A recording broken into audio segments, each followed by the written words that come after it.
কোরবানির পশুর চামড়া সংরক্ষণে প্রয়োজনীয় সচেতনতার অভাবের কারণেই অনেক ক্ষেত্রে সরকার নির্ধারিত দামে ব্যবসায়ীরা চামড়া বিক্রি করতে পারেনি বলে মন্তব্য করেছেন বাণিজ্যমন্ত্রী খন্দকার আব্দুল মুক্তাদির। সোমবার সচিবালয়ে সাংবাদিকদের প্রশ্নের জবাবে তিনি কথা বলেন। তিনি বলেন, ব্যক্তিগতভাবে কোরবানি দেওয়া অনেক মানুষ চামড়া দান করে দেন। সেসব ক্ষেত্রে তাৎক্ষণিকভাবে সংরক্ষণের ব্যবস্থা না থাকায় অনেক চামড়া পচে যায়। ফলে চামড়ার মান কমে যায় এবং নির্ধারিত মূল্য পাওয়া সম্ভব হয় না। তিনি জানান, চামড়া সংরক্ষণে সহায়তার জন্য সরকার এবার বিনামূল্যে লবণ সরবরাহ করেছে।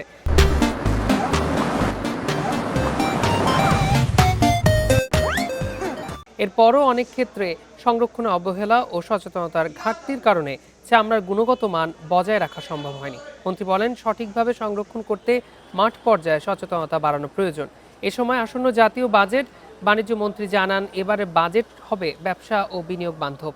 এর মাধ্যমে দেশের অর্থনৈতিক কর্মকাণ্ড আরও গতিশীল এবং বিনিয়োগ ও কর্মসংস্থান বৃদ্ধিতে সহায়ক ভূমিকা রাখবে বলে তিনি আশা প্রকাশ করেন।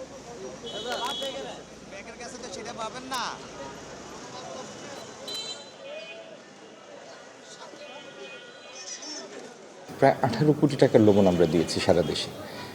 একটি উদ্দেশ্য যে নির্ধারিত সময়সীমার মধ্যে যেন চামড়া পরিষ্কার করে লবণ মাখানো শুরু হয়, আর একবার লবণ ঠিকমতো মাখালে এটি 4-5 মাস ধরে সংরক্ষণ করা যায়। তো লবণ মাখানো চামড়ার যে দাম, স্বাভাবিকভাবে লবণ মাখানো ছাড়া যদি কেউ চামড়া নিয়ে আসে সেই দাম পাবে না।